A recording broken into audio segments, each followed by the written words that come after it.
Bonjour et bienvenue à notre nouvelle édition consacrée à l'actualité sociale, celle du mois de juin 2021 et vous avez certainement noté dans la diffusion, maintenant foisonnante de l'ensemble des textes, qui nous sont adressés, par les autorités compétentes que nous ne manquons pas de sujets, en tous les cas, d'état de cause, de lecture en la matière.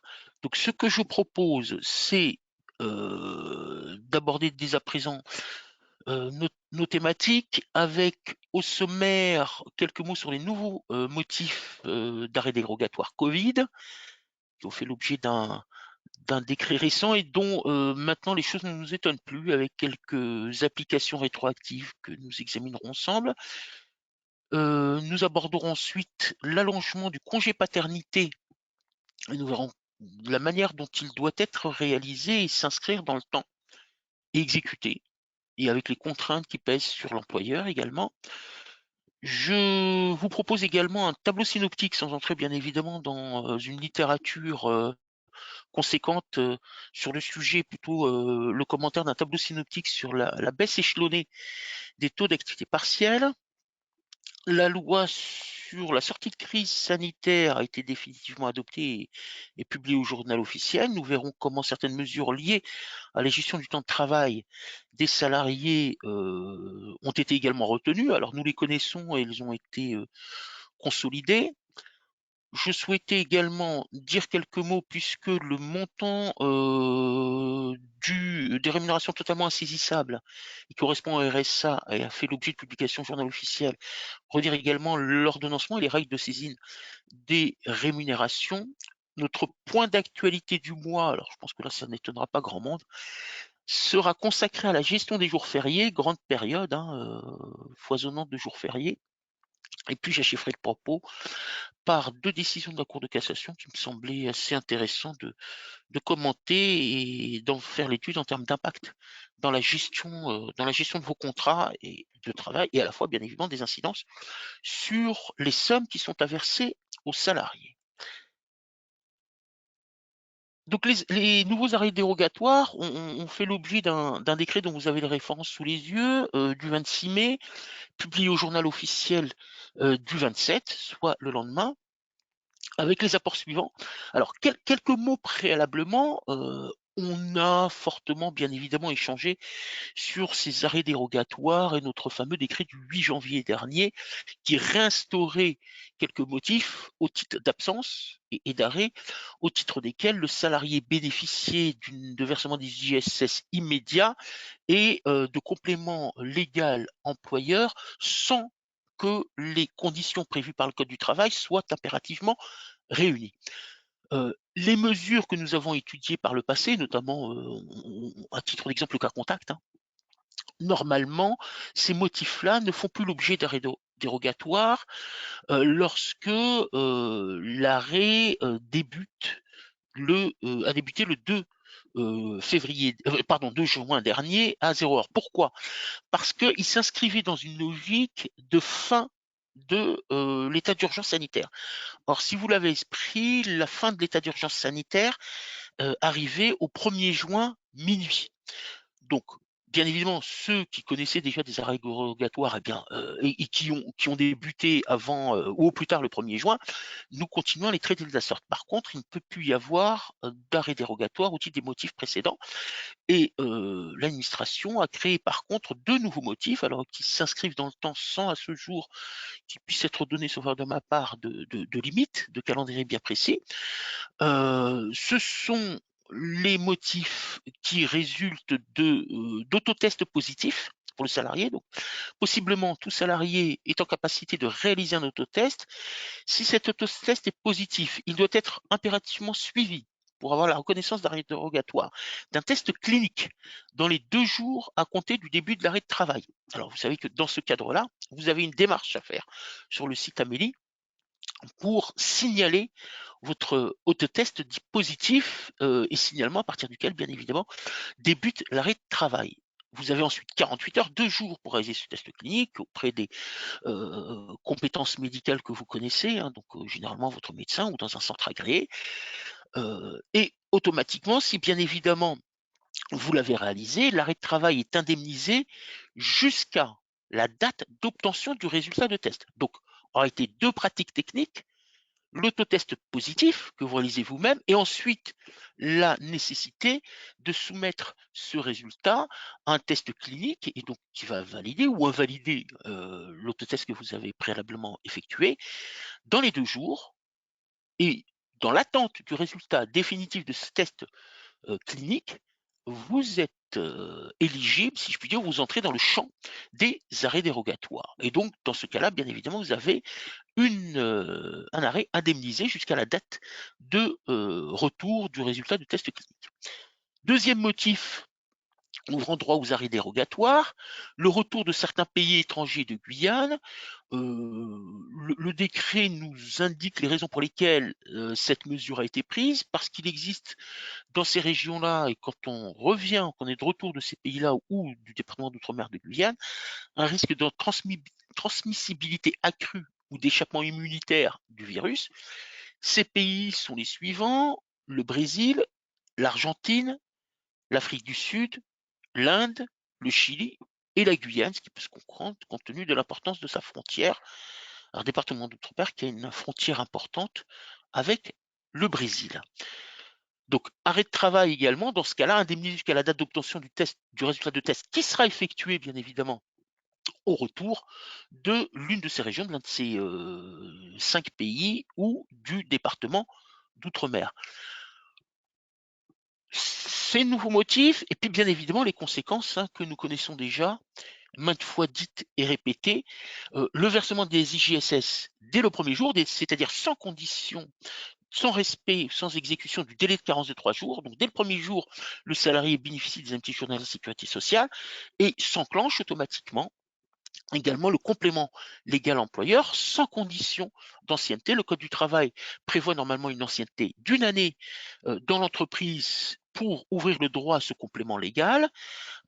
Cette condition d'ancienneté n'est pas retenue et par ailleurs, s'y ajoute le fait qu'il y a neutralisation des impacts sur les droits futurs. Vous savez que le maintien complément légal est à un taux pendant une certaine durée qui croît en fonction bien évidemment de l'ancienneté de 90% pour le premier taux et dans une seconde étape, dans ce second temps, du taux de 2 tiers, 66,66 dont la durée croît également en fonction de l'ancienneté du salarié.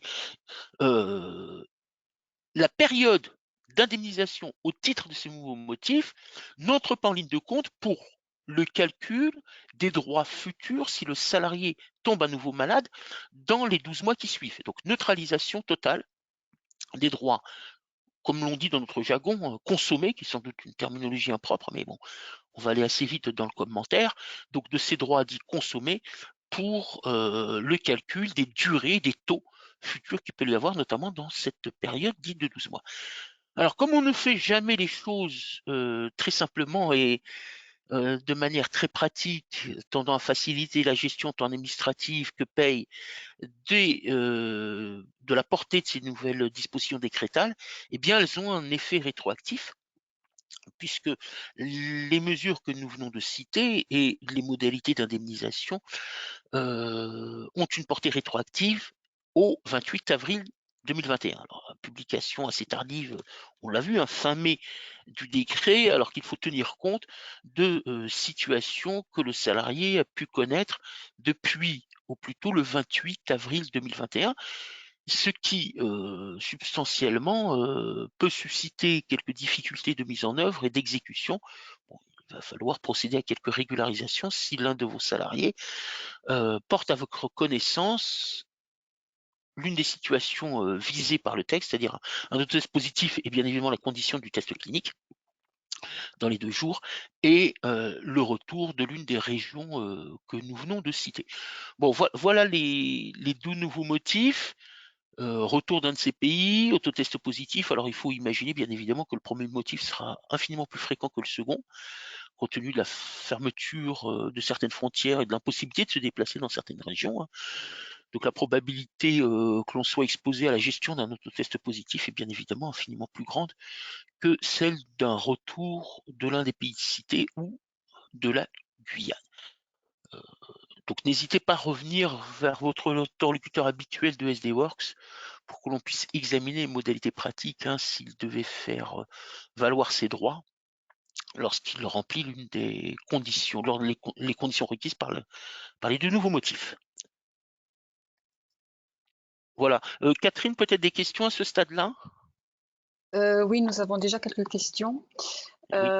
Alors, pour ces deux nouveaux arrêts sont possibles pour les arrêts intervenant sur quelle période? Alors, dès que l'arrêt est au plus tôt, au 28 avril 2021, le texte ne fixe pas de fin. Donc, nous attendons des précisions de l'administration. En tous les cas, elle sera pas proche, hein, la fin de la mesure n'est pas proche. Mais tout arrêt pour l'un de ces motifs qui a débuté au plus tôt le 28 avril 2021. D'accord. Après, nous avons une question sur ceux qui sont existants, enfin, qui ne sont plus existants, pardon. Quid des prolongations pour les arrêts ayant commencé avant le 1er juin, pour ceux qui n'existent plus? Alors, on rentre dans la même logique que de la continuité. C'est-à-dire que bien évidemment, si le salarié est toujours en arrêt et prolongé par son médecin et que la cause est celle citée précédemment, alors la plus simple, c'est notamment le cas contact, personne vulnérable, etc., etc. Bien évidemment, si vous avez une prolongation, on reste dans la gestion de la continuité du dispositif antérieur. Par contre, l'une des causes précédentes qui survient qui a débuté au plus tôt le 2 février dernier, c'est-à-dire mercredi, ne pourra plus bénéficier des arrêts dérogatoires et donc, bien évidemment, de la facilitation du versement des IGSS et du complément légal employeur sans recours aux conditions prévues par la loi. D'accord, c'est 2 juin. Oui, C'était. oui, tout à fait. Oui, parce que la fin de la période d'urgence sanitaire, alors reportée, hein, vous vous souvenez, elle a été fixée au 16 février, puis reportée une première fois, puis reportée une deuxième fois. Et la dernière en date, et qui n'a pas été renouvelée, est celle du 1er juin dernier. Et on peut comprendre l'absence de renouvellement, puisque la volonté, on le verra un peu plus loin, et puis vous connaissez déjà les choses en la matière, la volonté du gouvernement, c'est justement de prévoir une reprise progressive, échelonnée, inscrite dans un calendrier jusqu'au 30 juin de l'activité économique. Donc effectivement, on a arrêté au 1er juin. Est-ce que certains se posent la question de savoir si d'aventure le gouvernement ne prendrait pas quelques mesures d'ordre décrétal, c'est-à-dire par voie de décret, de prolongation avec effet rétroactif des motifs antérieurs? On ne peut pas l'exclure, mais nous ne disposons d'aucune information en ce sens pour le moment. Donc je ne le cite pas, je ne le dis pas, mais nous serons attentifs éventuellement à un décret qui viendrait prolonger les mesures antérieures au-delà du 1er juin. Et puis, écoutez, ça sera le cas échéant, bien évidemment, encore des dispositions qui auront un effet rétroactif. Mais pour l'instant, nous ne pouvons pas nous engager avec certitude sur cette voie-là. Merci. Après, il y a une dernière question pour le maintien à 90%. Cela concerne bien les salariés n'ayant pas atteint l'ancienneté suffisante pour bénéficier des garanties conventionnelles. Tout à fait, tout à fait. Alors, comme je l'indiquais, la condition pour le complément légal inscrit dans le Code du travail, la condition d'ancienneté est d'1 année. Cette condition est suspendue pour les motifs que nous venons d'indiquer. Donc, D'accord. possiblement, même un salarié qui aurait 1 ou 2 jours d'ancienneté. Enfin, c'est un peu compliqué, il tombe malade, le pauvre, le jour le jour de sa prise de fonction, mais bon, voilà, potentiellement, c'est quelque chose qui peut arriver, mais ça peut être fortement réduit, bien sûr. Merci Abdel. Donc, c'était les questions qui étaient posées jusqu'à présent. Très bien. Merci Catherine. Le point suivant a trait à l'allongement du congé paternité. Alors, dont des dispositions légales l'envisageaient depuis un certain temps, et cette fois-ci, bien évidemment, les mesures, les dispositions de nature décrétale et donc les modalités pratiques, hein, les modalités d'application afférentes à cet allongement du congé de paternité, dont on avait souhaité la dénomination depuis un certain temps, quand j'y souhaitais en tous les cas les autorités qui prennent en charge ces mesures-là, plutôt l'intitulé congé d'accueil de l'enfant. Alors effectivement, il s'illustre plutôt, il se caractérise par ce congé d'accueil. Bref, il a été appelé quand même congé paternité. Alors, ce schéma pour dire ce qu'il en est aujourd'hui et également de la façon dont les choses se transforment, si je puis dire, entre guillemets. Donc, vous connaissez le congé paternité, maintenant installé depuis quelque temps dans notre législation. Ce congé paternité permet au père de l'enfant de s'absenter pendant 11 jours consécutifs, 11 jours au titre desquels il va percevoir des indemnités journalières de sécurité sociale de maternité. C'est-à-dire que ces indemnités journalières de sécurité sociale, on dit maternité, mais dont le montant est en réalité calqué, bien évidemment, sur celui des IJ maternité. Jusqu'à présent, le salarié, jusqu'au 30 juin, le salarié qui souhaite faire acte et présenter, poser son congé de paternité, doit l'inscrire immédiatement dans la prolongation ou à la suite du congé de naissance, et ce, dans un délai de 4 mois. Donc, il y a le congé de naissance, durée légale 3 jours, et par la suite, ce droit à congé de paternité d'une durée de 11 jours consécutifs, dont l'usage doit être fait, la demande, au moins le début du congé doit se faire dans les 4 mois. Que nous dit le décret que nous venons d'énoncer? C'est que ce congé paternité est maintenant allongé, il est dorénavant de 25 jours et on crée un congé de paternité pour naissance multiple porté à 32 jours. Alors, le gouvernement a souhaité lui donner une certaine force en lui conférant une prise obligatoire. Cette prise obligatoire s'établit de la manière suivante, c'est-à-dire qu'il y a 4 jours, donc les 4 premiers jours sur les 25, sont obligatoires et immédiatement pris à la suite du congé de naissance. Soit, conformément à ce que nous dit le texte, une interdiction absolue. Alors, comment se traduit juridiquement cette obligation de prise? C'est par l'interdiction absolue qui pèse sur l'employeur d'occuper le salarié pendant cette période de congé de naissance, donc 3 jours, et des 4 premiers jours du congé de paternité. Soit une interdiction absolue d'occuper le salarié pendant 7 jours.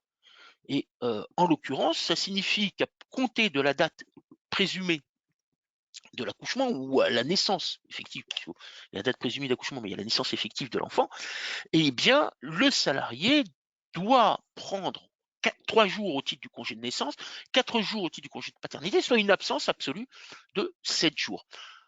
Observez d'ailleurs, en termes de qualification des jours, que jusqu'à présent, le caractère calendaire de ces jours-là n'était pas retenu dans les dispositions régissant le congé de paternité, ce jusqu'au 30 juin. Ce qui peut s'expliquer parce que, vous disais-je, qu'il y a versement d'indemnités journalières de sécurité sociale, dont le calcul est identique au calcul des IJ maternité, mais consécutif, qu'est-ce que ça signifie? Est-ce que ça signifie consécutif au regard, bien évidemment, du temps de travail et des jours travaillés par le salarié, mais entrecoupés éventuellement par les périodes de repos et notre fameux repos dominical. Pour être beaucoup plus précis dans le dispositif, le décret prévoit que ces jours sont des jours calendaires et nous avons bien évidemment un total parallélisme entre d'une part le décompte de ces jours-là en termes de jours calendaires et d'autre part le calcul des IJSS. Par ailleurs, pour les jours restants, c'est-à-dire, en l'occurrence, lorsque je retranche les 4 premiers jours des 25, eh ben, il m'en reste 21. Le salarié doit prendre ce congé de paternité dans les 6 mois. Dans les 6 mois. Donc, on a un allongement de 50% de la période prévue à ce jour, qui est de 4 mois, et donc c'est porté à 6 mois, et c'est toujours le premier jour du congé qui fixe le respect ou pas. Hein. La totalité du congé ne doit pas être inscrite dans les 6 mois. Il faut que le premier jour de ce congé-là soit au plus tard le dernier jour du 6e mois, si je puis dire. La période restante est fractionnable. Elle est fractionnable, mais en tout état de cause, chacune des périodes, alors fractionnable en 2 périodes maximum, et chacune des périodes doit être d'une durée de 5 jours minimum. Donc sur les 21 jours restants, je peux avoir une première période de 5 jours et la seconde de 16, ou inversement, la première de 16 et la seconde de 5, et puis entre, eh bien, je peux juguler, bien évidemment, une durée qui serait comprise entre 5 et 16, mais pour chacune d'entre elles, pour chacune des périodes, avec une durée minimale de 5 jours. Et puis un délai également de 6 mois qui est octroyé lorsque le parent peut bénéficier d'un congé plus long en cas d'hospitalisation ou de décès de l'enfant. Voilà, donc une prise également dans les 6 mois et donc pas de la contrainte, surtout pour des questions d'organisation propres à la famille, non plus sur une période plus courte. Donc 6 mois, bien évidemment, également en cas d'hospitalisation ou décès de l'enfant. Bon, sans aller jusqu'à ces événements douloureux, ce qui peut se comprendre, vous avez, en tout état de cause, le salarié bénéficie de 6 mois pour faire usage et droit à son congé paternité, avec la possibilité de fractionner et noter, hein, la fraction doit être d'une durée minimale de 5 jours. Ouvrable, calendaire, bien évidemment. Alors, quelques éléments que j'ai traduits ici également sous forme de tableau, parce que la lecture, en tous les cas, quand on recherche l'information assez rapidement, elle est plus aisée, et puis peut-être serez-vous confronté à quelques situations permettant la mise en œuvre de ce congé paternité. Sachez que les salariés concernés sont le père de l'enfant, le conjoint de la maman, la personne pacsée avec la maman, et le concubin. Alors, sur ce dernier point, petite évolution linguistique, c'est qu'au lieu de concubin, précédemment, on parlait de personnes vivant maritalement avec la mère de l'enfant. Cette fois-ci, on parle de concubinage. En réalité, les critères sont assez proches.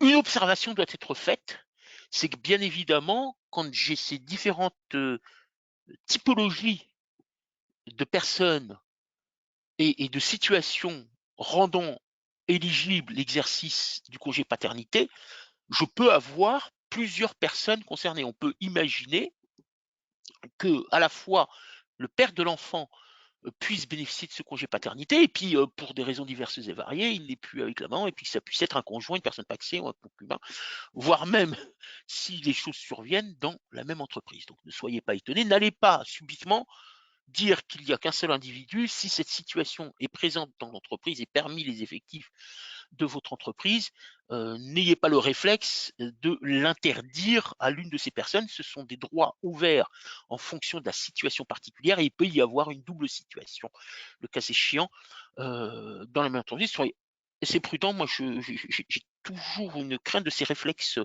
que l'on peut avoir immédiatement. C'est une seule personne en est éligible et l'autre n'y a pas droit. Non, la seconde y a droit si bien évidemment elle répond à l'un des critères d'éligibilité en tant que salarié. Allongement également du congé d'adoption qui passe de 10 semaines à 16 semaines, et dont on aligne d'ailleurs, vous l'aurez noté, hein, dont on aligne la durée sur le congé maternité. 16 semaines également. Alors, assez étonnamment, par contre, le décret ne prévoit pas de modification de la durée de ce congé d'adoption en cas de congé d'adoption multiple, qui reste identique à ce que nous connaissons aujourd'hui. Donc la seule modification concerne bien évidemment le congé d'adoption, mais pour un enfant. Les autres durées sont conservées.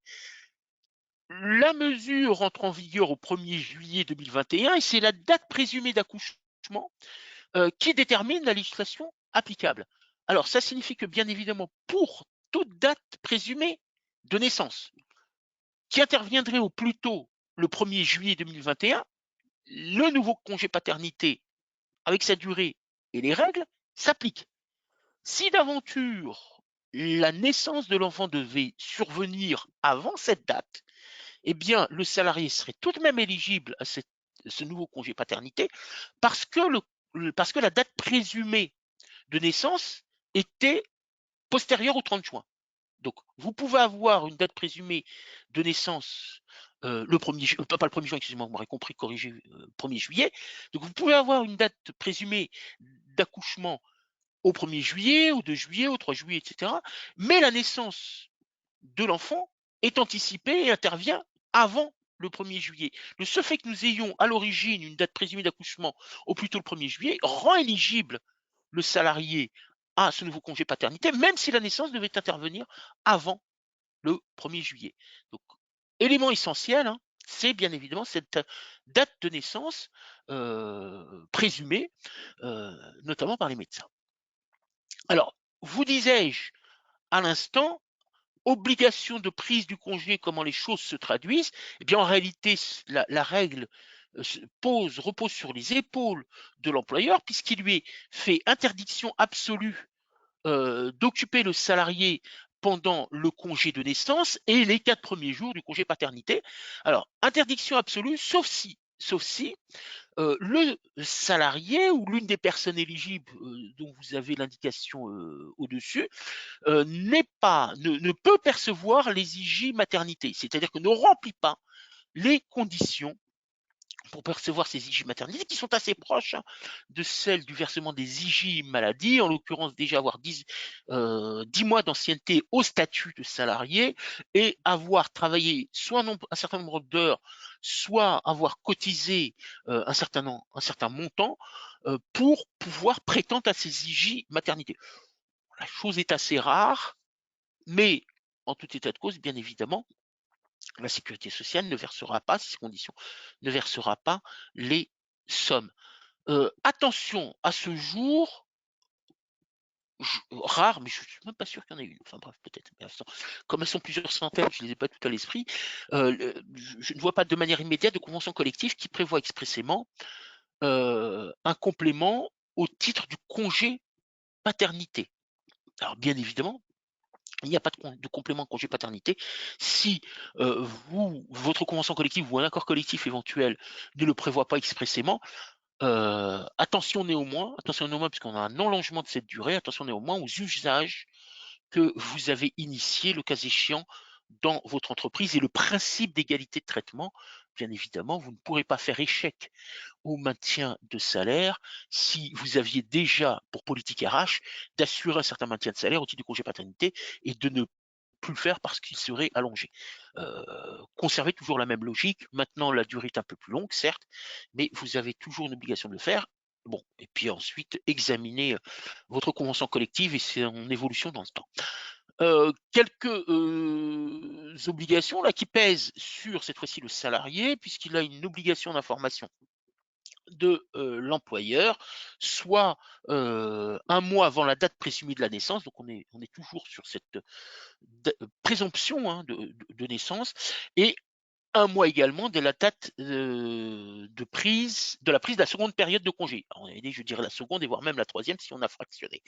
Donc à la fois, bien évidemment, pour dire quelle pourrait être la période d'absence au titre du congé de naissance et donc des 4 premiers jours du congé de paternité, et puis pour le reliquat, si le salarié souhaite le prendre, et en même temps, s'il fractionne, le même délai d'observation en termes d'information de l'employeur. Catherine, des questions sur ce dispositif? Oui, nous avons quelques questions. Alors, par rapport aux 4 jours obligatoires de congé paternité, s'applique-t-il à tout le monde, même si le salarié a un salaire largement au-dessus du plafond des IJ maternité? Ah oui, oui, oui, oui. C'est un droit absolu, sans condition de rémunération. Alors bien évidemment, ces IJSS, voilà, la question est pertinente. Bien évidemment, ces IJSS seront calculés conformément à la réglementation, c'est-à-dire en retenant des rémunérations limitées au plafond.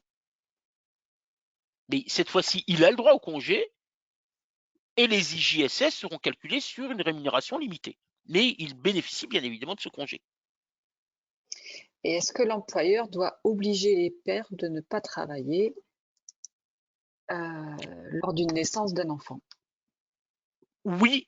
Alors, ce qu'il y a, c'est que le texte est silencieux, donc nous avons peut-être encore des précisions à apporter. On essaiera de compléter ça, notamment dans la lettre d'information, si nous retrouvons l'information, sur les sanctions qu'encourt l'employeur qui occuperait malgré tout le salarié pendant ce congé-là. La volonté affichée par le gouvernement est clairement dit, hein, c'est de faire en sorte qu'il y ait une effectivité de la présence du père ou d'une personne qui a un autre statut auprès de l'enfant au moment pour son accueil. Donc effectivement, il n'y a pas un retour immédiat de la maman à son domicile, mais il faut que le père soit libre et soit bien évidemment là pour accueillir l'enfant.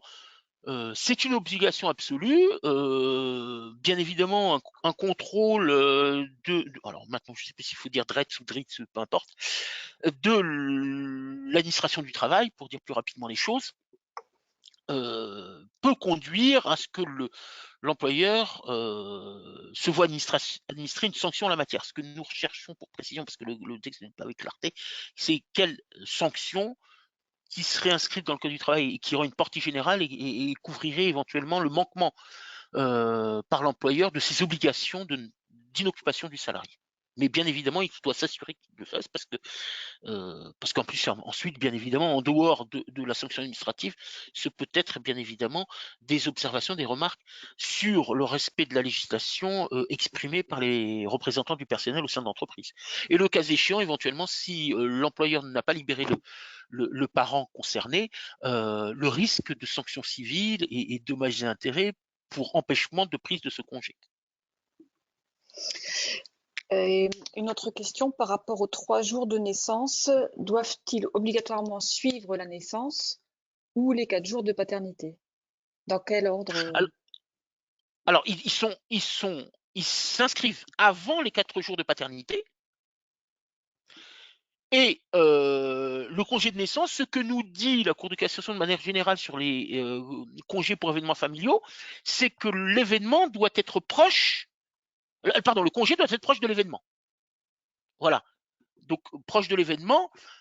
Si le congé de naissance est pris, ce qui pourrait se comprendre aisément en termes d'organisation, est pris immédiatement au retour de la maman de la maternité, bien évidemment, c'est quelque chose dont on pourra considérer qu'il est assez proche, mais il ne faut pas qu'il voilà, la Cour de cassation a plutôt sanctionné des prises et indemnisé le cas échéant le salarié des prises qui étaient assez éloignées et qui soient éloignées d'une semaine ou de 8 jours. Mais bien évidemment, il n'y a pas de règle immédiate, c'est la position jurisprudentielle. Une autre question concernant la date d'accouchement. Tout à l'heure, on a parlé d'une date qui était plus tôt que la date prévisionnelle.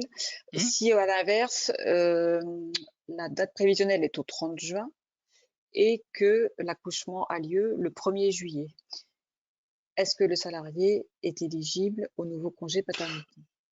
Oui, là, je ne vois pas d'objection. Effectivement, bonne remarque. Les choses sont clairement dites dans le sens inverse. Moi, je ne vois pas pourquoi, distinctement, bien évidemment, si la date pardon, si l'événement, la naissance survient postérieurement à la date présumée d'accouchement, le salarié n'en bénéficierait pas. À mon sens, bien évidemment, il entrerait pleinement dans l'application et le droit à ce congé paternité. Bien sûr. Après, il y a d'autres questions, Abdel. Je ne sais pas si tu veux avancer ou Bah, si on continue ce sur que les je questions. propose, comme voilà, l'ordre du jour est un peu chargé, c'est qu'on puisse les retenir pour la lettre d'information, pour le flash info. Attends, je te Voilà. laisse Merci continuer. Catherine. Merci. Bien. Alors, depuis maintenant quasiment une année, enfin même une année parce que nous sommes déjà au mois de juin 2021, le gouvernement, par la voix d'un certain nombre de ministres et en l'occurrence de la ministre du Travail, avait indiqué que bien évidemment l'engagement financier de l'État dans la prise en charge de l'activité partielle devait être réduit. Cette réduction et ce retrait devait s'inscrire dans le temps. Bon, la crise sanitaire a perduré toute l'année 2020, donc ça a été reporté à plusieurs reprises et la réduction notamment du taux général d'allocation avait été annoncée pour février, mars, avril, mai et finalement encore en juin. Donc de manière plus précise, les décrets que vous avez sous les yeux du 28 mai fixent un cadre général de cette baisse progressive dans les prochains mois. À ce titre, vous avez ici le tableau à raison des situations dans lesquelles se trouve votre entreprise. Donc, je partirai bien évidemment du régime général et ce régime général prévoit déjà que depuis le 1er mai, le taux des indemnités, le taux des indemnités d'activité partielle est de 70% et le taux d'allocation de 60%. Alors, vous vous souvenez sans doute que lors de notre précédent rendez-vous, et même encore celui d'avant, celui du mois d'avril, il avait été annoncé une réduction du taux d'allocation de 60 à 36% et une réduction du taux d'indemnité de 70 à 60%. Le gouvernement a pris la décision d'étaler dans le temps cette réduction au titre du régime général, en passant d'abord un taux d'allocation de 60% à 52% au 1er juin, tout en maintenant un taux d'indemnité à 70%, et pour entrer, je dirais, dans le régime de croisière, puisque nous aurons à compter du 1er juillet, et pour toutes les heures d'activité partielle constatées à compter du 1er juillet prochain, un taux d'indemnité de 60% et un taux d'allocation de 36%. Vous voyez la chute drastique des choses. Et ça s'inscrit en même temps, je le disais tout à l'heure, dans le calendrier du déconfinement, si je puis dire, entre guillemets, et donc de la volonté d'une reprise progressive de l'activité économique en France. Tout cela par ce désengagement. Donc normalement au 1er juillet, on ne devrait pas connaître vraiment d'entreprise qui serait assujettie à une contrainte d'activité partielle du fait de cette crise sanitaire dans le cadre du régime général, c'est-à-dire en dehors des situations que nous allons voir dans un instant. Donc on est dans cette logique-là et ça signifie en même temps que, à défaut, il n'y a pas de raison qui revienne dessus, pour toute situation à venir et tout motif à venir, bien évidemment, de mise en œuvre de l'activité partielle, vous voyez nettement que à la fois l'indemnisation du salarié est réduite et à la fois le remboursement par l'État, enfin par l'État et un mécanisme, État et UNEDIC, est également, lui, réduit.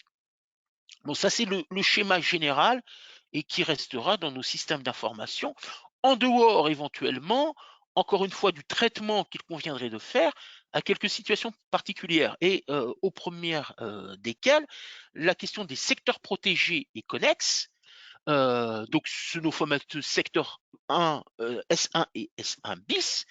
S1, alors vous les connaissez, c'est notamment la culture, les loisirs, le tourisme, les activités sportives, enfin les salles de sport, etc. Donc là aussi, une réduction progressive. Donc on maintient encore pour les mois de mai et juin des taux d'indemnité et d'allocation rigoureusement identiques à 70%, 70%. Et la première réduction concernera l'allocation au 1er juillet, puisqu'elle passera de 70 à 60%, et au 1er août, de 60 à 52%, pour un régime de croisière identique au régime général, de 60% au titre de l'indemnité et de 36%, excusez-moi, au titre de l'allocation. Et voilà, 1er septembre, on est un peu là dans, dans le retour des congés, hein, des congés d'été.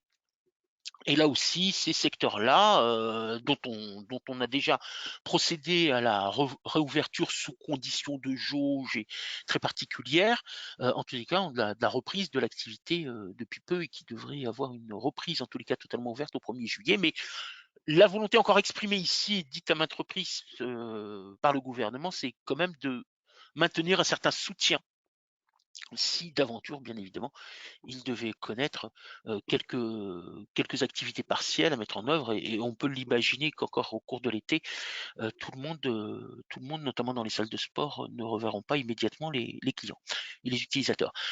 Entreprise totalement ou partiellement fermée, alors là en l'occurrence, bien évidemment, pour les entreprises qui, comme dans la restauration, sont partiellement fermées parce que utilisation uniquement de la terrasse, c'est sous couvert de cette deuxième catégorie qu'ils devront s'inscrire. Et notez que vous avez un maintien total jusqu'à même fin octobre, de l'éventualité de personnes mises en activité partielle, parce qu'il n'y a pas forcément de retour immédiat de la clientèle et subite en nombre. Pour passer, alors on maintiendra les taux de 70% d'indemnité, 70% d'allocation, et on passera au régime de croisière au 1er novembre prochain. On est également dans la même logique pour les établissements stations de ski. Alors, les commerces qui sont dans ces stations de ski, alors de ski, c'est assez amusant, mais chacun a compris qu'il s'agit bien évidemment de stations de ski, y compris en période estivale. Alors, c'est pas forcément du ski, hein, quoi qu'encore. On ait pu observer quelques pratiques de ce sport dans certaines stations. Là aussi, hein, on couvre une période assez large, hein, allant donc jusqu'au 1er octobre. Et donc, ça veut dire que c'est au 1er novembre également que ces entreprises connaîtront une baisse des taux d'indemnité et d'allocation passant de 70% pour ces deux taux-là à 60, respectivement 60 et 36%. La même chose pour les restrictions sanitaires géographiques, mais à dire vrai, elles devraient être vraiment de moins en moins nombreuses. Là, la volonté du gouvernement, c'est de s'assurer qu'éventuellement, on ne soit pas encore dans des vagues de cette nature-là. On a connu quelques zones géographiques dans l'est de la France ou en Picardie il y a quelque temps où il y avait nécessité de fermer certains établissements, et notamment des établissements scolaires. Et bien là aussi, même calendrier, hein, les taux de 70% sont applicables jusqu'au 31 octobre et le régime de croisière 60 et 36% au 1er novembre. Et enfin, lorsque le ou la salarié est contraint à la garde d'enfants parce qu'il est dans l'impossibilité, notamment quand il garde l'enfant, de réaliser du télétravail, ou pour les personnes dites vulnérables. Donc, ce sont des taux effectivement que nous connaissons et en vigueur de 70% répartition, indemnité, allocation, et qui sont maintenus tels quels. Là, je pense que quelques précautions sont prises dans l'éventualité d'une survenance, bien évidemment, d'une nouvelle vague à la rentrée, compte tenu du rassemblement qu'il pourrait y avoir en grand nombre de quelques vacanciers durant l'été, et donc de la nécessité ou de la contrainte éventuelle de la fermeture de certaines classes ou de certains établissements. L'incapacité, encore une fois, pour le ou la salarié de réaliser du télétravail le rendrait éligible au versement des indemnités d'activité partielle avec ces taux maintenus d'indemnité et d'allocation dans les conditions que nous connaissons. Et pour rappel, hein, la garde d'enfants, hein, longtemps on s'est posé la question de savoir s'il y avait un âge spécifique. La réponse a été donnée de manière définitive le mois dernier. Ce sont tous les enfants âgés jusqu'à 16 ans, c'est-à-dire jusqu'à l'âge de scolarisation obligatoire. Bon, voilà, schématiquement, vous pourrez tant à la fois retrouver la situation dans laquelle vous vous trouvez en fonction du régime général ou l'un des 5 régimes particuliers, et la fois chronologiquement le passage à des taux réduits, donc sur les périodes courant de mai à novembre, et pour les périodes ben, postérieures au, au 30, au 30 novembre, bien évidemment, on est dans la continuité des taux qui vous sont indiqués. Catherine, des questions sur ce sujet? Pardon, Abel. Non, pas de question. Ah, pardon. Oui, une question qui vient d'arriver. Ouais. Une rubrique spéciale prévue dans Alicia pour distinguer les personnes en chômage car vulnérables. Alors, je pense qu'on n'a pas toute la question, mais oui, il y a certainement une rubrique pour Ah oui, cela. oui, oui. Ah oui, oui, bien sûr. Bien sûr, il y a bien une rubrique. Il y a bien une rubrique pour garde d'enfants et personnes vulnérables, et qui permet justement ensuite d'aller sur le site de l'ASP, de l'Agence de services de paiement. À ce titre-là, d'ailleurs, le site a été adapté, hein, de manière rétroactive au début de ce printemps pour permettre justement la déclaration des situations de garde d'enfants et personnes vulnérables au bon taux. Et donc, ça fait le lien. Enfin, en tout cas, vous avez les éléments pour procéder à votre demande d'allocation sur l'ASP, sur le site de l'ASP. Merci. Donc, c'était la seule question. Merci, Catherine. Alors, en même temps, bien évidemment, alors, des confinements progressifs, hein, et gestion de cette sortie de crise sanitaire avec une loi. Donc là aussi, hein, procédure accélérée, donc ça fait l'examen en une seule lecture de chacune des chambres, Assemblée nationale et Sénat. Loi du 31 mai dernier, vous voyez, très récent, hein, puisque la publication au journal officiel s'est faite le 1er juin dernier, c'est-à-dire mardi. Alors, la loi assure le maintien de certaines dispositions dérogatoires, et ces dispositions dérogatoires le sont jusqu'au 30 septembre 2021. Vous voyez un peu le travail parlementaire, hein, puisque le projet de loi aurait été fixé une date butoir au 31 octobre. Voilà, donc un amendement parlementaire a ramené cette date butoir au 30 septembre, et donc restreignant dans le temps la capacité pour l'employeur de recourir à ces mesures dérogatoires. En l'occurrence, alors de quoi s'agit-il? Alors, vous savez qu'au titre des congés payés, au titre des congés payés, l'employeur ne peut pas, au regard du régime général prévu dans le Code du travail, ne peut pas modifier une date ou imposer des dates de départ de congé du salarié et des salariés sans observer un délai de prévenance d'1 mois. L'année dernière, pour faire face à cette pandémie, la mise en activité partielle de très nombreuses entreprises, nombreuses activités, de nombreux salariés, et permettre également l'ajustement des périodes d'absence et réduire la pression financière sur le budget de l'État, il avait été admis que l'employeur puisse imposer la prise de congés payés, ce à quoi le gouvernement a ajouté la condition de la conclusion d'un accord collectif. Donc, j'ai une obligation, cadre légal, de respecter un délai de prévenance d'1 mois avant de modifier la date de prise du congé payé. Ça, c'est ce que dit la loi. Et en même temps, au titre de ces mesures dérogatoires, j'ai la possibilité, sous condition de la conclusion d'un accord collectif, de passer outre ce délai de prévenance, puisqu'il peut être réduit à 1 jour franc. Et par ailleurs, si l'année dernière, le nombre limite de congés payés qui pouvaient être imposés par l'employeur était de 6, dorénavant, il est de 8. Alors, 2 observations. La première, accord collectif impératif. Si vous en êtes dépourvu, vous ne pourrez pas avoir recours à cette mesure dérogatoire. Deuxièmement, vous avez la possibilité d'imposer, donc de placer, excusez-moi, 8 jours et non plus 6, et 1 jour franc. C'est-à-dire 1 jour franc, c'est un jour complet. C'est un jour complet. Si aujourd'hui, et notamment vous ne travaillez pas le samedi, si vous décidez aujourd'hui d'imposer des jours de congé, vous avez le respect d'un jour franc du lundi, et donc la possibilité d'aménager au plus tôt ces congés payés au mardi pour vos collaborateurs. Donc c'est un jour franc complet en passant de 6 à 8. Alors effectivement, le nombre est accru. La volonté du gouvernement ici, c'est de permettre à l'employeur d'organiser la gestion du temps de travail de ses salariés à raison, bien évidemment, des exigences de la reprise de l'activité économique et donc de la reprise de l'activité de son entreprise. Et en disant tout simplement, effectivement, si vous avez un nombre conséquent de salariés absents en même temps et à la même période, ça peut être gênant. Moi, législateur, je vous autorise, sous certaines conditions du respect de délai de prévenance d'1 jour franc et de conclusion d'un accord collectif, d'imposer des jours de congé, donc de réaménager le temps de travail de vos salariés et donc de réduire la pression au regard de leur absence au titre des congés payés, et cette fois-ci dans la limite de 8 jours au lieu de 6 précédemment. Idem, normalement, le fractionnement du congé principal, c'est-à-dire 4 semaines, ne peut pas se faire sans l'accord du salarié. Eh bien, on permettra également à l'employeur de passer outre l'accord du salarié, le cas échéant, de fractionner le congé principal de 4 semaines. Toujours par contre, ça ne remet pas en cause l'obligation de la durée de 12 jours ouvrables consécutifs ou 10 jours ouvrés, donc 2 semaines, qui s'impose à l'employeur. C'est fractionner le reste sans l'accord du salarié.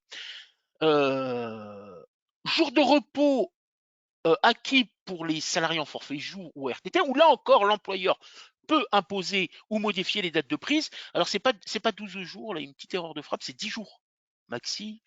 Sera corrigé dans le flash info, c'est 10 jours maxi. C'est 10 jours maxi. Là encore, délai de prévenance d'1 jour franc. Et alors, c'est assez étonnant parce que normalement, s'agissant des salariés en forfait jour, ils seraient quasiment même dans la capacité de l'imposer par eux-mêmes, puisque l'une des conditions requises impératives et sans laquelle il n'y a pas de validité de la convention de forfait jour par les juges, c'est le principe d'autonomie dans la gestion de l'emploi du temps. Et donc là, on y met un coup de boutoir en disant, finalement, ton autonomie, je passe outre parce que j'ai besoin de toi, il y a une reprise d'activité, tu as peut-être une convention de forfait jour, mais je passe outre parce que la loi m'autorise bien évidemment à imposer, et voire même à modifier les dates de prise de ces jours de repos, y compris pour les RTT, et donc un chamboulement, comme pour les congés payés, un chamboulement bien évidemment de l'absence du salarié. Toujours ici l'observation impérative d'un délai de prévenance d'1 jour franc. Et encore plus loin, certains et certaines d'entre vous sont dotés dans leur entreprise de compte épargne-temps. On renouvelle également le droit pour l'employeur de liquider, si je puis dire, d'imposer, pour prendre le terme usité, d'imposer l'utilisation des droits inscrits dans un CET et d'en fixer les dates. C'est-à-dire que dans le compteur du salarié, l'employeur peut venir piocher un certain nombre de droits à repos, de les imposer, d'en fixer les dates, et tout ça encore pour être en cohérence avec la reprise de l'activité économique de l'entreprise, toujours ce délai de prévenance d'un jour franc. Donc, congé payé, fractionnement du congé principal, forfait jour, RTT, et voire même peser sur les droits inscrits dans un CET. Enfin, l'autre volet social qui nous intéresse dans cette loi de sortie de crise sanitaire, c'est l'habilitation que fait le législateur à légiférer pour le gouvernement par voie d'ordonnance, c'est-à-dire de prendre des dispositions de nature législative sans soumettre à débat au Parlement.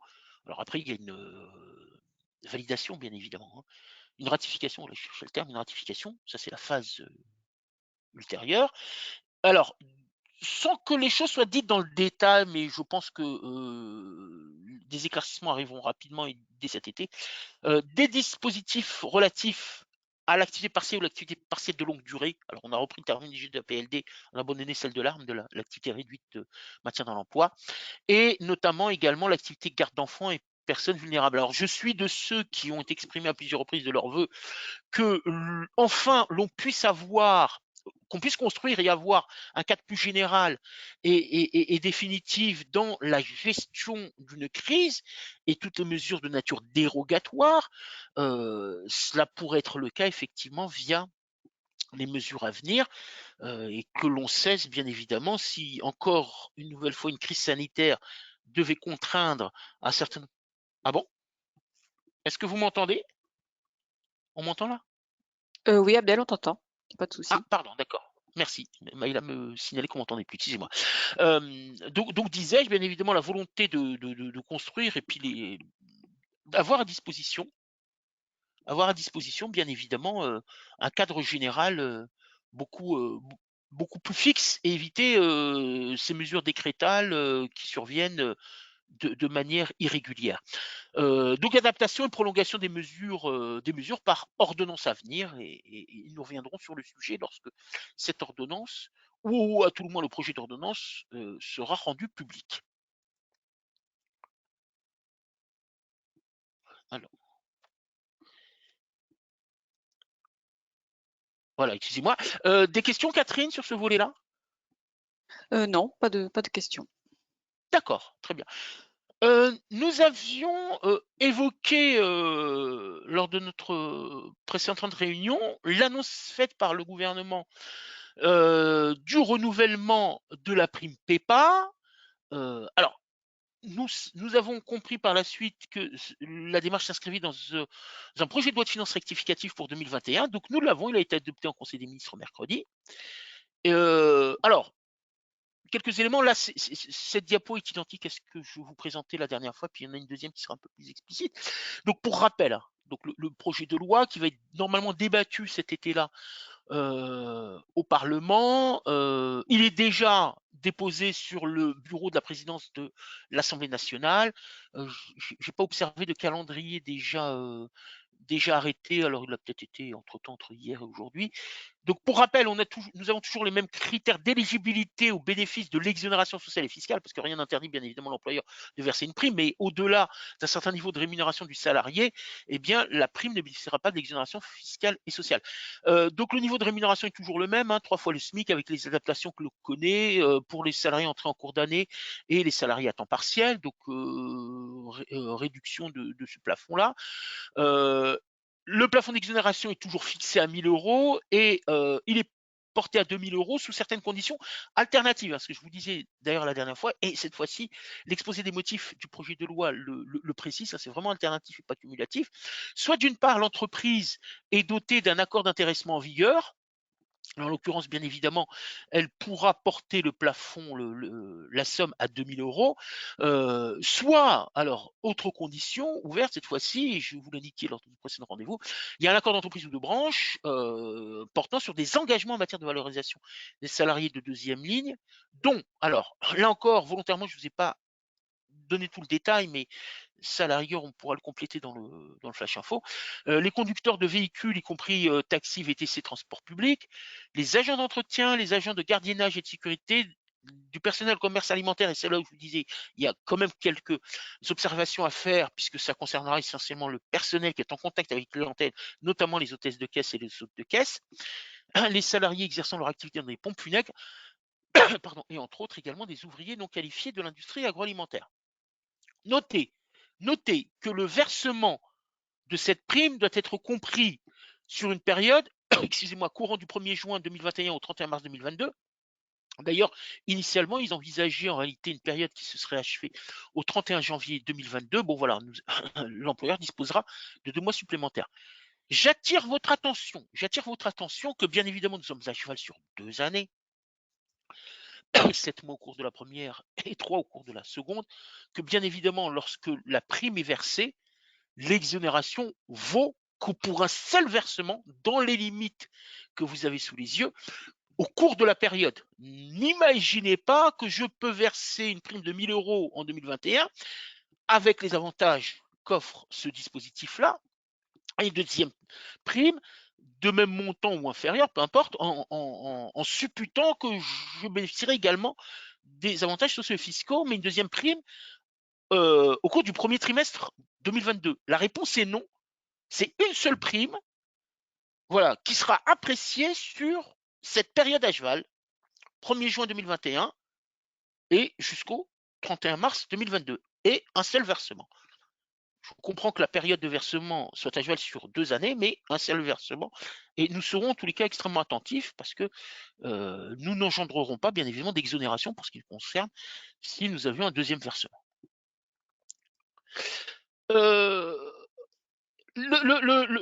Alors, bien évidemment, le projet de loi est le bienvenu, notamment pour préciser les thèmes sur lesquels des négociations doivent se faire. Alors, l'employeur doit retenir 2 thèmes parmi les 5 que vous avez sous les yeux. Au moins 2 thèmes. Alors, vous pouvez avoir des négociations, des thématiques plus élargies, plus nombreuses, mais au moins 2 thèmes.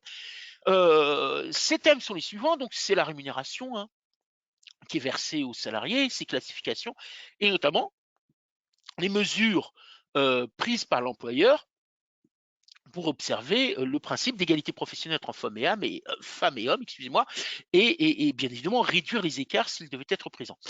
La nature du contrat de travail, et là on vise très spécifiquement bien, les CDD et tout autre contrat qui serait susceptible d'être considéré, qualifié de contrat précaire, des mesures qui auront lieu, qui donneront lieu à la protection renforcée en matière de santé et de sécurité au travail.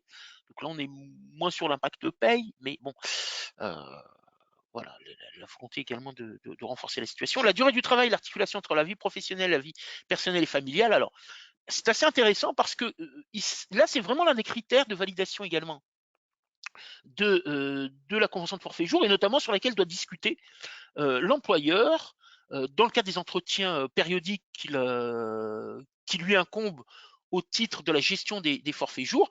On retrouvait plutôt cette thématique-là pour ce type de contrat, et on voit que la question s'élargit maintenant à toutes les situations, à tous les contrats, dès lors que l'employeur, notamment ici dans le cadre du versement de la prime PEPA, souhaite aborder ce sujet-là. Et en dernier lieu également, la formation et l'évolution professionnelle du salarié. Donc, vous devez retenir, si vous souhaitez vous inscrire dans cette démarche-là, 2 thèmes de négociation engagés avec les représentants du personnel de votre entreprise, et engagés activement, bien évidemment, les négociations pour que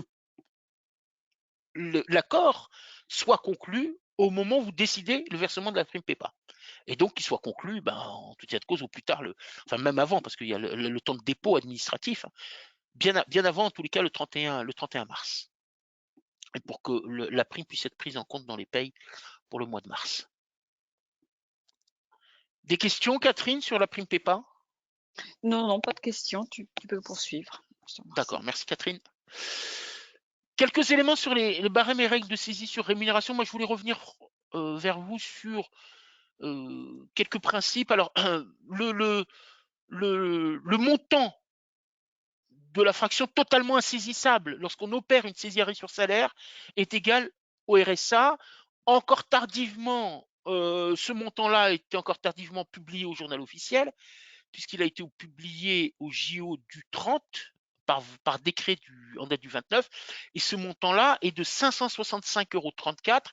Et je rappelle que c'est le minimum que vous devez impérativement respecter et laisser sur le compte, sur la paye du salarié, et ce, quelle que soit la composition du foyer familial. Donc que le salarié soit seul, soit marié, ou encore même avec des enfants, ça ne change rien.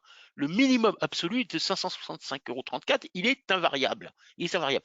Par contre, ce qui varie, n'est pas tant le minimum à laisser aux salariés, mais surtout les montants qui vont être retenus par l'employeur en fonction de tranches de rémunération et du nombre d'enfants à charge. Donc je ne vous remets pas tout le tableau, vous le connaissez maintenant, hein, et vous avez des montants qui constituent des plafonds, alors déjà dégagés en fonction de tranches de rémunération du salarié, auquel j'ajoute le montant fixé par enfant à charge, et c'est le montant maximum que vous pourrez prendre.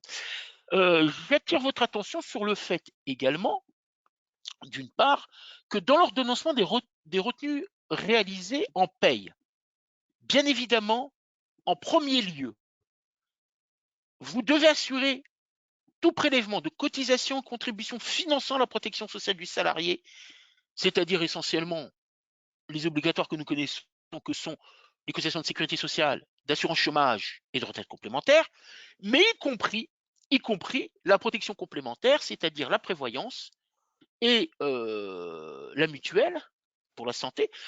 Observation doit être faite qu'il s'agit y compris donc de ces protections complémentaires, et y compris celles qui pourraient avoir un caractère optionnel.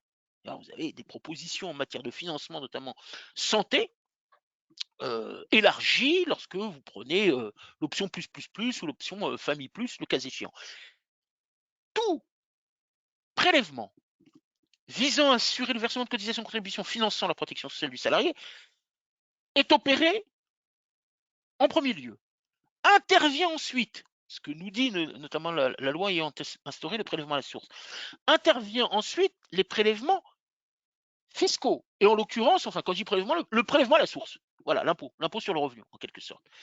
Et ce n'est que dans un troisième temps, et donc au regard, encore une fois, des sommes qui restent, qui correspondent à peu près au net versé, enfin, c'est pas tout à fait juste, mais qui correspond quasiment au net versé, qu'intervient, le cas échéant, le prélèvement des saisies arrêts sur salaire.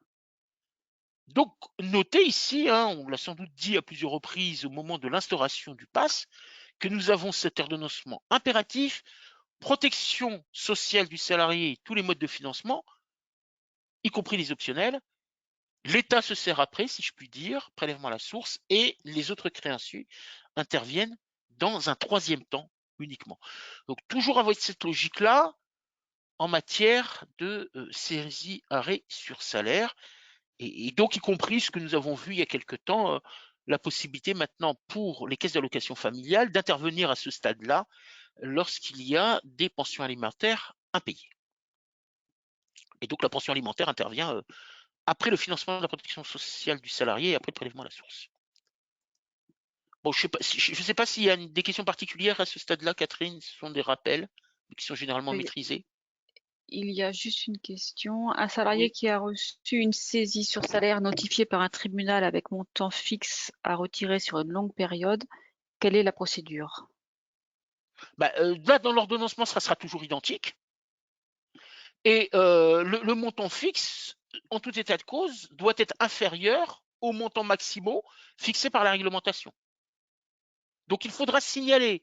Si ce montant fixe est supérieur à celui qui résulte de l'observation de la grille à raison des tranches de rémunération et du nombre d'enfants à charge, indiquer effectivement à l'instance judiciaire, et généralement c'est le greffe du tribunal qui a pris la décision, à cette instance judiciaire, qu'en tout état de cause, il n'y aura pas de prélèvement, il y aura un prélèvement fixe, mais qui ne pourra pas être celui du montant qui nous a été adressé en raison de la situation du salarié. Et chose identique, si le salarié devait être malade avec avec une perte de revenus, bien évidemment, le montant fixe ne pourra pas être versé.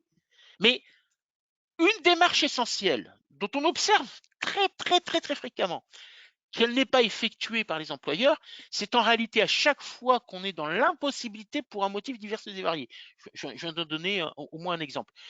De ne pas répondre à cette injonction de prélèvement, soit correspondant à la réglementation, soit parce qu'il s'agit d'un montant fixe. Quand on n'est pas en mesure de le faire, c'est impérativement informer le créancier des raisons pour lesquelles le montant ne sera pas pris dans sa totalité. Voilà, c'est un impératif. Et ensuite, bien évidemment, vous étalez dans le temps jusqu'à épuisement, si je puis dire, hein, épuisement du remboursement de la tête. Mais le montant fixe, alors vous le prélevez sous réserve, bien évidemment, que le salarié dispose encore de revenus au titre de ses salaires pour en assurer le prélèvement, c'est-à-dire qu'il n'y a pas de réduction de revenus du fait d'une absence maladie, qui ne serait pas indemnisé, par exemple, et en tout état de cause, en respectant rigoureusement, ça c'est un impératif, les dispositions du Code du travail qui cadrent le montant à prélever à raison du niveau de rémunération et du nombre d'enfants à charge. Merci. Une autre question, Catherine, ou non? Non, on peut avancer. Très bien, on va avancer. Alors, notre point du moment, c'est ce que j'appelle la saisonnalité de la paye. Bien évidemment, c'est la gestion des jours fériés. Alors ici, on vous a listé les 11 dates fériées, hein, donc vous les avez sous les yeux, vous les connaissez. Observation doit être faite parce qu'à l'époque, combien de fois l'ai-je entendu à tort, notamment en 2004, lorsque avait été mis en place la journée de solidarité, et dont le gouvernement, vous vous en souvenez sans doute, avait souhaité qu'elle se caractérise par le travail du lundi de Pentecôte. Le lundi de Pentecôte n'a pas perdu son caractère férié en aucune manière, contrairement à ce que j'ai pu entendre très fréquemment à l'époque. C'est toujours un jour férié, il est toujours inscrit dans le Code du travail parmi la liste des 11 dates de jours fériés que vous avez sous les yeux là du 1er janvier, au 25 décembre.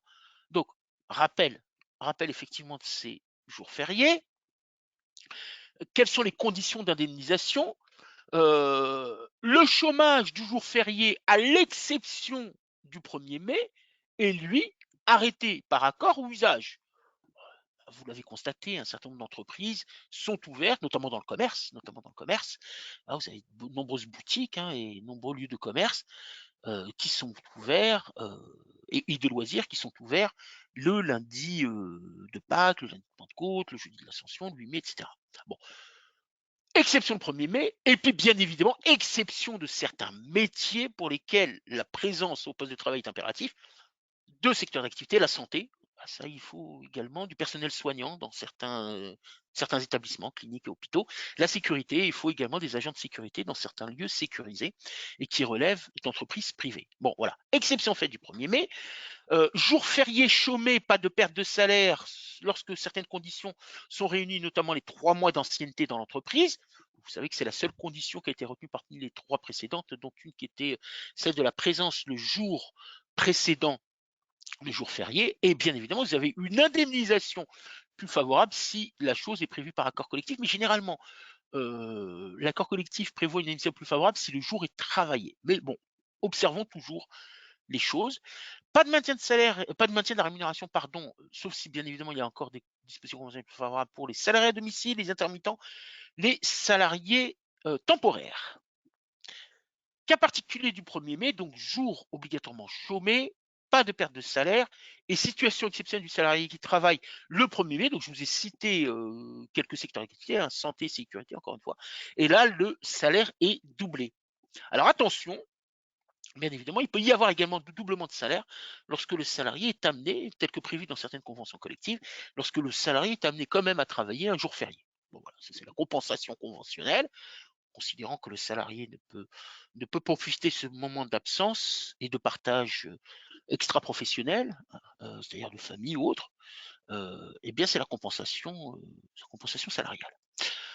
Je reviens également vers vous s'agissant de l'incidence sur le décompte des congés payés. Jour férié travaillé dans l'entreprise, eh bien, on a un jour férié travaillé dans l'entreprise, c'est jour ouvrable. Dans ce cas-là, bien évidemment, vous savez que lorsque le décompte se fait en jour ouvrable, on ne décompte pas le samedi, notamment, lorsque le jour férié tombe un samedi, donc typiquement ce que nous avons pu avoir un 1er mai ou un 8 mai cette année.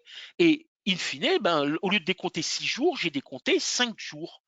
Lorsque c'est un jour férié chômé et n'est pas donc pas un jour ouvrable, donc il n'y a pas de décompte des congés payés, comme je l'indiquais à l'instant. Lorsque le décompte est effectué en jour ouvré, par principe d'égalité de traitement, la Cour de cassation estime que dans ce cas-là, eh bien, le salarié n'a pas pu bénéficier d'une annulation d'un jour de congé payé, donc oblige l'employeur à ajouter un congé payé supplémentaire dans le compteur du salarié. Alors typiquement, qu'est-ce que cela signifie? Exemple, samedi 8 mai, un salarié dont le décompte est en jour ouvrable, vous décomptez à ce titre-là du lundi au vendredi 5 jours de congé payé. Le samedi 8 mai est considéré comme un jour férié. Le salarié dont le décompte est en jour ouvré, ça signifie que comme son décompte est en jour ouvré du lundi au vendredi, il ne bénéficie pas non plus de cette mesure dite de report ou d'absence de décompte. Donc la Cour de cassation lui fait obligation à l'employeur d'ajouter un jour de congé supplémentaire. Alors pourquoi je vous dis ça à ce moment-là? Encore principe de saisonnalité, jour férié, etc. Attention, encore une fois, on avait rappelé quelques éléments jurisprudentiels lors de notre précédente réunion. Attention, encore une fois, à la bonne gestion des compteurs lors des périodes de basculement que vous allez connaître là pour le mois de mai, à tout le moins en raison des périodes de recueil au mois de juin. Donc soyons extrêmement attentifs. La dernière fois, nous avions évoqué la mention encore de jours de congé inscrits sur le bulletin de paie, de leur incidence, si cette mention devait perdurer. Cette fois-ci, je vous invite à gérer de manière très attentive, bien évidemment, les jours de congé, lors des comptes. Alors, en jour ouvrable, c'est un peu le principe le plus facile à comprendre, mais en tous les cas, l'ajout de ce jour de congé payé supplémentaire, alors ce décompte est en jour ouvré, parce que, bien évidemment, ensuite, le contentieux est ouvert et la réclamation également de versement de dommages et intérêts, en sus, bien évidemment, du paiement d'un jour de congé payé, ou du moins de son indemnisation, quand on parle de paiement, bien évidemment. Catherine, des questions s'agissant de la gestion des jours fériés? Pardon, oui. Catherine? Alors nous avons une question. Pour les intermittents du spectacle, si la période est couverte par un contrat de travail, est-ce que le jour férié chômé est bien payé? Bonne question. Nous l'inscrivons. J'ai pas à l'esprit la situation des intermittents du spectacle, mais nous l'inscrivons. On regardera ça. Très bonne question. Parce que bien évidemment, c'est des situations où il n'a pas les 3 mois d'ancienneté, ou en l'occurrence, est-ce que dans la législation, on prévoit le cas échéant pour le même employeur si le salarié a pu réaliser des missions dont la durée cumulative serait égale à 3 mois. Donc, nous notons, Catherine, je pourrais pas te dire de tête immédiatement la gestion qu'il convient de retenir, mais je D'accord. l'inscrirai dans le flash info.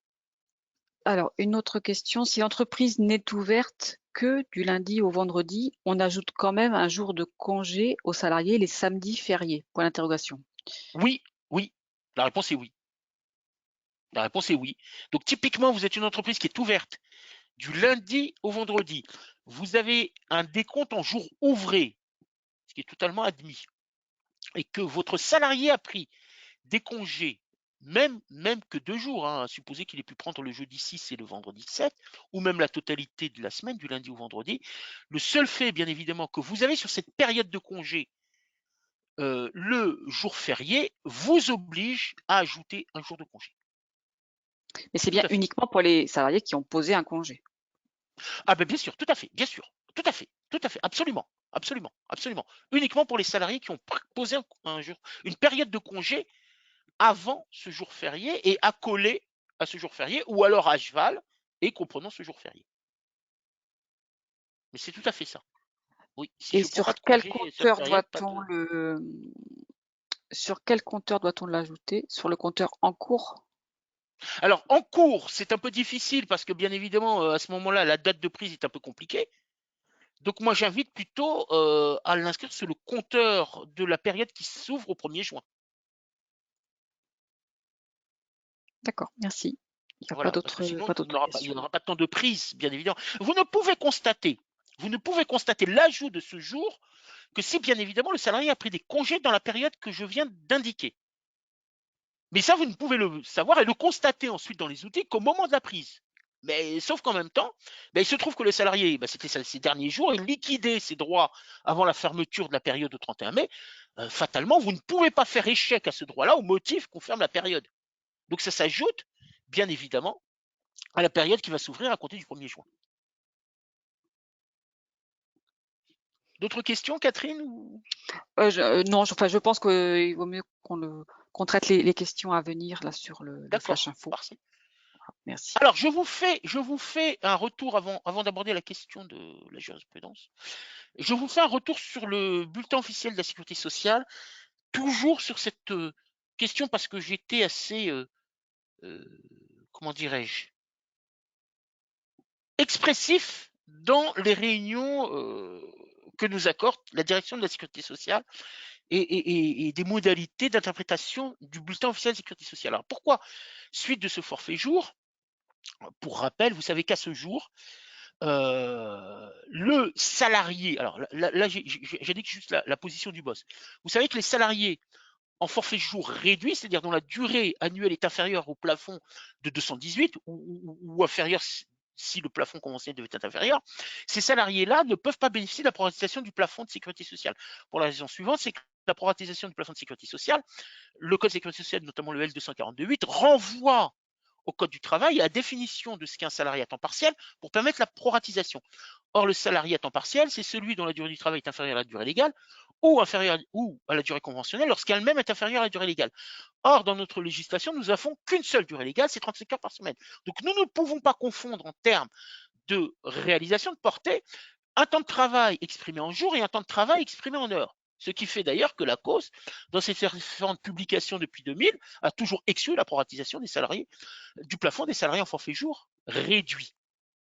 Donc, ce qu'admet le bas, c'est cette fois-ci d'ouvrir le droit à la réduction du plafond. Une réduction du plafond dont, alors là, je dis de manière très théorique, mais j'avais donné des éléments chiffrés lors de nos précédentes réunions, c'est le plafond réduit annuel divisé par la durée maximale conventionnelle. Puis après, quand on veut le plafond mensuel, et bien ce résultat-là, on le divise par 12. Et puis, si le salarié est entré en cours de mois, et bien évidemment, vous aurez une proratisation du plafond mensuel à raison du nombre de jours calendaires depuis son entrée.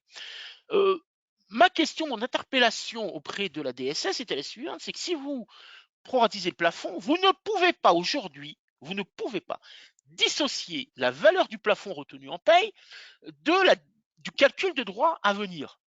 Donc, on parlait par exemple des IJ maternité tout à l'heure, mais en l'occurrence également de manière beaucoup plus... Alors, retraite complémentaire, 8 plafonds, bon, je pense qu'il y a moins de difficultés.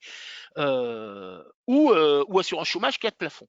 Mais vous ne pouvez pas dissocier la réduction du plafond de cotisation du calcul des droits futurs, y compris notamment justement pour la vieillesse, puisque vous savez que ces droits-là, pension vieillesse de base, les salaires retenus dans le cadre des 25 meilleures années est limité au plafond. Donc, vous êtes sur des populations, bien évidemment, ayant des revenus supérieurs au plafond, ce qui peut donner réduction du plafond, notamment quand on est forfait jour réduit, et des catégories de salariés assez sensibles à leurs droits futurs et en l'occurrence aux droits retraite. Et j'indiquais à l'administration que si l'on ne cadrait pas ce droit à proratisation, notamment pour les salariés forfait jour, on expose l'employeur à des risques de contentieux. Et quel est ce risque de contentieux? C'est de dire que permettre d'autorité à l'employeur de réduire le plafond, c'est réduire également les droits à venir et le salarié peut bien évidemment reprocher, et je pense qu'il aurait obtenu gain de cause. En l'état actuel des textes, je pense qu'il aurait obtenu gain de cause, le salarié, de versement de dommages et intérêts, et même donc par la suite de rétablissement, le cas échéant, un plafond plat, l'ensemble des cotisations qui auraient été réduites du fait de la réduction du plafond. Parce que vous lui réduisez ses droits futurs. Vous lui réduisez ses droits futurs. Donc, prendre d'autorité avec les dispositions légales que nous connaissons actuellement, la réduction du plafond pour dire je fais quelques économies, mais l'économie est certaine, je ne dis qu'on ne vient pas, sur les cotisations, c'est en même temps, bien évidemment, jouer, si vous me permettez l'expression, sur l'impact des droits futurs et le risque que le salarié vous conteste ce mode opératoire de la gestion du plafond et donc demande de subventionner les intérêts, à la fois parce que vous ne l'avez pas fait à ce moment-là et à la fois, bien évidemment, venir compenser les droits qu'il n'aura pas obtenus. Donc, ce que j'indiquais à l'administration, c'est qu'on ne peut pas faire autrement que de recueillir pour sécuriser la gestion et réduire le risque de contentieux avec vos salariés ultérieurement, c'est qu'on ne pouvait pas s'abstenir du recueillement du consentement du salarié. Alors, la chose est inscrite dans quelques documents préparatoires à une évolution du boss. Donc, ce que dit la direction sociale, donc, qui a été à l'écoute des éléments que j'ai fournis, c'est d'obtenir d'abord le consentement préalable du salarié et bien évidemment, soit vous l'inscrivez dans la convention au moment de l'arrivée du salarié, soit pour les salariés présents dans l'entreprise, eh bien établir un avenant. Le renouvellement de cet accord n'est pas requis. Vous savez que pour ceux qui pratiquent la DFS, la déduction forfaitaire spécifique, et donc le bénéfice de cette déduction forfaitaire spécifique sur l'assiette de cotisation, le boss exige un renouvellement chaque année du consentement du salarié. Ça, c'est impératif.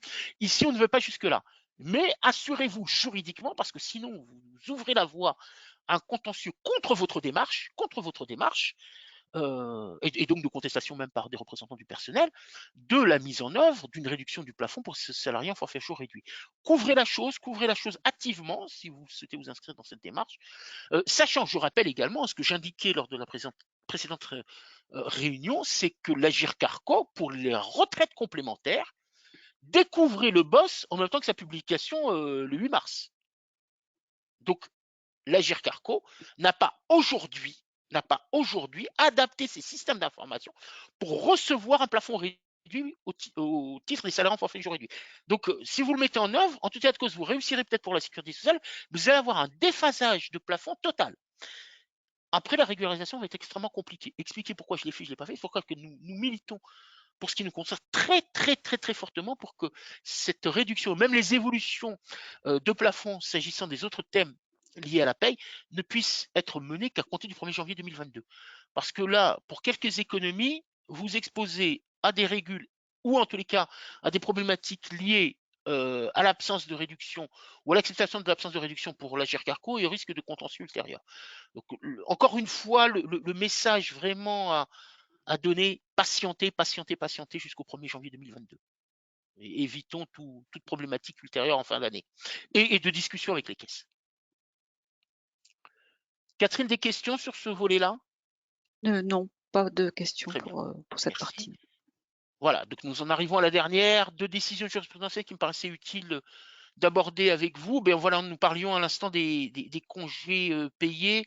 Le droit à congé supplémentaire de fractionnement, vous savez qu'un droit à congé supplémentaire de fractionnement est octroyé aux salariés lorsqu'en dehors de la période de prise, dans la période légale de prise, qui court du 1er mai au 31 octobre, le salarié a encore des jours de congés payés, au minimum 3-5, et dans ce cas-là, il a le droit à un jour supplémentaire, et voire 2 jours supplémentaires si ce nombre de jours pris en dehors de cette période est égal à au moins 6 jours.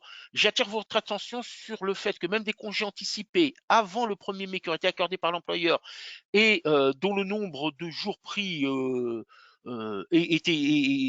est dans la tranche de 3, 5 ou 6, donne droit de manière automatique au congé supplémentaire de fractionnement. Donc c'est vrai que nous avons une règle mathématique et inscrite dans les systèmes d'information qui est celle du 31 octobre, mais il y a à l'esprit que même des congés pris par anticipation ouvriraient droit. Donc c'est un fractionnement au titre du congé principal, c'est-à-dire hors 5e semaine, qui peut être prise en dehors de toute période contrainte.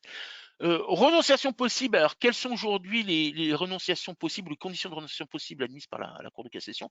Si le fractionnement des congés payés est subordonné à la renonciation des jours supplémentaires, et donc, je t'autorise, salarié, à fractionner tes congés payés comme tu le souhaites, enfin, en tous les cas, au-delà des 2 premières semaines. Mais dans ce cas-là, puisque tu as libre champ de poser tes congés comme tu le souhaites, tu renonces par avance à tes congés supplémentaires.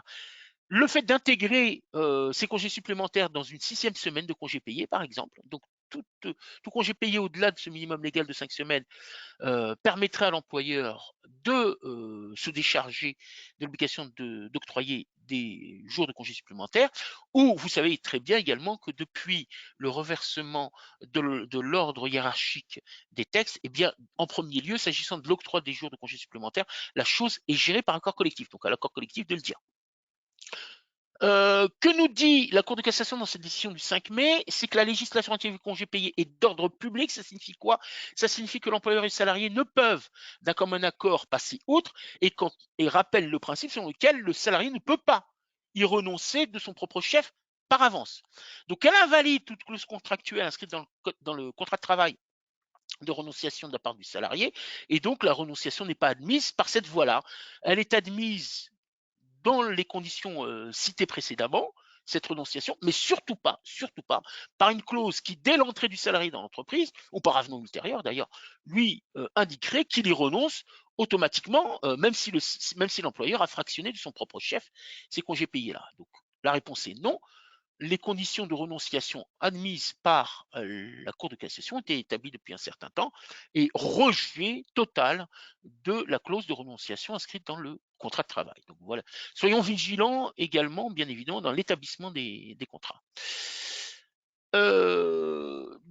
Autre point, est-ce que les manquements d'un employeur, notamment lorsque le salarié est malade, lui permettent d'obtenir la résiliation judiciaire de son contrat? Donc comment les choses peuvent être portées à la charge de l'employeur lorsqu'il a des manquements? Alors on connaît le nom m'échappe. La rupture m'échappe. Bon, le nom m'échappe. L'autre voie, c'est celle de la résiliation judiciaire, donc la possibilité offerte aux salariés de demander au juge de résilier le contrat. Quelle était la situation? C'est un salarié qui a été malade depuis novembre 2015.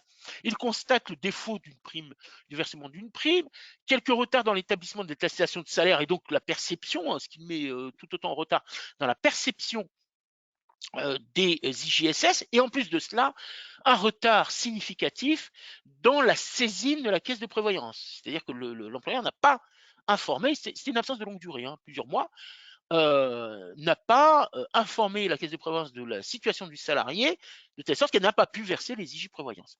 Que dit la Cour de cassation? En retenant un ensemble de critères, elle confirme la résiliation judiciaire prononcée par la Cour d'appel et indique d'ailleurs que cette résiliation judiciaire est validée avec quelques éléments, bien que l'employeur ait fait des efforts, c'est-à-dire qu'il a versé une indemnité, il a corrigé la situation avant même la décision définitive de la Cour d'appel, mais il n'en demeure pas moins que la Cour de cassation considère que ces démarches sont insuffisantes et observe en même temps qu'il y a une saisie tardive de l'assureur en vue de la prise en charge de l'arrêt du salarié, et ce qui a conduit à une baisse notable des revenus de ces derniers. Donc même si j'ai compensé, peu importe, à un moment donné, j'ai une absence notable. J'ai un reversement tardif des indemnités de prévoyance. Donc, en l'occurrence, en même temps, sans doute s'est-il engagé dans une démarche de subrogation. Et dans ce cas-là, il n'y a pas eu de reversement immédiat. Et entre le 16 novembre et le 28 juin, 16 novembre 2015, 28 juin 2016, donc vous voyez, c'est 8 mois, mais 8 mois avec des revenus réduits, et une absence d'explication au retard dans l'établissement de l'attestation de salaire en vue du versement des IJSS. Voilà. Et en l'occurrence, pourquoi l'employeur a tardé à l'établissement de cette attestation de salaire? Il ne l'explique pas. Alors, que nous enseigne cette décision? Encore une fois, soyons extrêmement vigilants lorsqu'est porté à notre connaissance l'absence d'un salarié de manière générale, et tout particulièrement lorsque le salarié est malade, la cause de l'arrêt est la maladie, parce que cela engendre un certain nombre de conséquences, déjà en termes de réduction de la rémunération, vous opérez une retenue, générer l'attestation dans les délais impartis pour que le salarié ne subisse pas de retard dans le versement des IJSS, et en même temps toutes les opérations exigées par la caisse de prévoyance pour le traitement post-versement des IJSS. Donc, beaucoup de vigilance. Encore une fois, le traitement des arrêts de travail du salarié, de toute absence, des arrêts de travail en particulier, et notamment pour un arrêt maladie, tous les arrêts qui conduisent au versement de prestations de la sécurité sociale, soyons extrêmement vigilants dans les délais à respecter et des opérations à exécuter, parce que bien évidemment, derrière, encore une fois, vous êtes exposé, bien évidemment, à une condamnation judiciaire, et même sans doute, d'abord, à la confirmation d'une résiliation judiciaire, et en même temps le versement de dommages et intérêts substantiels que pourrait ordonner le juge en la matière. Voilà Catherine, j'en ai fini pour ce dernier chapitre. Y a-t-il des questions? Non, nous n'avons pas de questions sur cette partie de jurisprudence. Très bien. Eh bien, écoutez, je vous remercie grandement de votre attention. Vous avez ici à l'écran, si vous voulez, les noter, nos prochains rendez-vous. Donc, nous nous retrouvons le mois prochain, le 9 du mois de juillet à 11 h. Nous réaliserons un webinaire de rentrée le 31 août pour être déjà samedi. Je pense que la majorité d'entre vous sera de retour, hein, à mesure où 2 jours plus tard, il y a la rentrée scolaire, donc quelques parents qui la suivront. Donc nous avons voulu vraiment un peu anticiper, 31 août, donc normalement nous aurons un même niveau d'information que si on avait établi le rendez-vous le mois suivant. Et nous nous retrouvons également le 1er octobre. Voilà. À 11 h. Alors, est-ce que nous aurons quelques éléments sur le projet de loi de financement de sécurité sociale au mois d'août? Peut-être. Normalement, au 1er octobre, le texte est ou déjà adopté en Conseil des ministres ou le sera dans les jours qui suivent. Voilà. Et donc, nous aurons l'occasion de dire, j'espère, quelques mots sur ce que j'aime appeler nos 2 lois marronniers, que sont la loi de finances donc pour 2022 et la loi de financement de sécurité sociale pour 2022, dont on peut imaginer, alors l'avenir nous dira si nous avons raison ou pas, quelques dispositions nouvelles, notamment à la veille d'une année d'échéance électorale que vous connaissez. Voilà, je vous dis merci donc de votre participation, de votre attention, et puis j'espère vous retrouver le 9 juillet prochain. Merci Abdel et merci à vous toutes et tous. Bonne fin de Merci bien, au journée et bon revoir. week-end. Bonne fin de journée.